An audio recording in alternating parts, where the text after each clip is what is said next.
திருப்பத்தூர் மாவட்டம் வாணியம்பாடி அடுத்த கொடையாஞ்சு கிராமத்தில் இருந்து வாணியம்பாடி நகரத்தை இணைக்கக்கூடிய சாலையாக உள்ள மாநில நெடுஞ்சாலையானது ஏற்கனவே குறுகிய சாலையாக இருப்பதால் அவசர சிகிச்சைக்காக 108 ஆம்புலன்ஸ் கூட செல்ல முடியாமல் 10க்கும் மேற்பட்ட கிராம மக்கள் சிரமத்திற்குள்ளாகி வரும் நிலையில் வாணியம்பாடி நகராட்சிக்கு குடிநீர் பைப்லைன் ஏற்கனவே அமைக்கப்பட்ட நிலையில் அவ்வப்போது இந்த பைப்லைன் சேதமடைந்து தண்ணீர் சாலையில் வெளியேறுவதாகவும் அதனை சீரமைக்கும் போது ஆங்காங்கே பள்ளம் தோன்றுவதால் சாலைகள் குண்டும் குழியுமாக மாறி அந்த வழியாக இரவில் செல்லும் பொதுமக்கள் மற்றும் பள்ளி மாணவர்கள் அடிக்கடி விபத்தில் சிக்குவதாகவும் மேலும் இந்த சாலையை 10க்கும் மேற்பட்ட கிராம மக்கள் பயன்படுத்தி வரும் நிலையில் வாணியம்பாடி நகராட்சிக்கு கொண்டு செல்லப்படும் குடிநீர் பைப்லைனை மாற்றுப்பாதையில் அமைக்க வேண்டும் என்றும் அந்த மனுக்கள் அளிக்கப்பட்டன.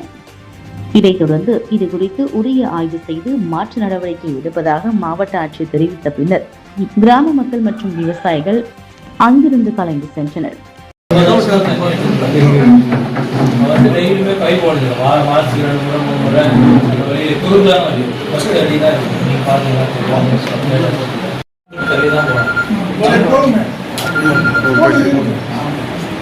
பாலாத்திலிருந்து கொடையாஞ்சிலிருந்து நகராட்சிக்கு தண்ணி எடுத்து வரதுனால அந்த பகுதியில் வந்து அடிக்கடிக்கு வந்து பைப்பு உடைப்பு ஏற்படுறதுனால வந்து அந்த பகுதியிலேருந்து வந்து 10,000க்கும் மேற்பட்ட மக்கள் வராங்க. 10க்கும் மேற்பட்ட வில்லேஜ் இருக்குது. அந்த 10க்கும் மேற்பட்ட வில்லேஜ் இருக்கிற மக்கள் அந்த பகுதி தான் வரணும். எதுக்கு வந்தாலும் நகராட்சிக்கு வரணும்னா மருத்துவமனைக்கு வரணுனாலையும் சென்னைக்கு வரணுனாலையும் எல்லாமே இங்கே தான் வந்து ஆகணும். அது வரும்போது பள்ளி குழந்தைங்களுக்கு எல்லாருக்குமே வந்து அடிக்கடிக்கு உடைப்பு ஏற்படுறதுனால அது தண்ணியெல்லாம் வந்து போய் அந்த சீர் பண்ணுற வேலையை செய்கிறாங்க. அது பண்ணுறதுனால மக்கள் வந்து போய் அடிக்கடிக்கு நைட்டில் போய் விழுந்துடுறாங்க. இதனால் பாதிப்பு ஏற்படுது. அந்த பாதிப்பு ஏற்படக்கூடாதுன்றதையும் அவங்களுக்கு நம்ம சொல்லியிருக்கிறோம்.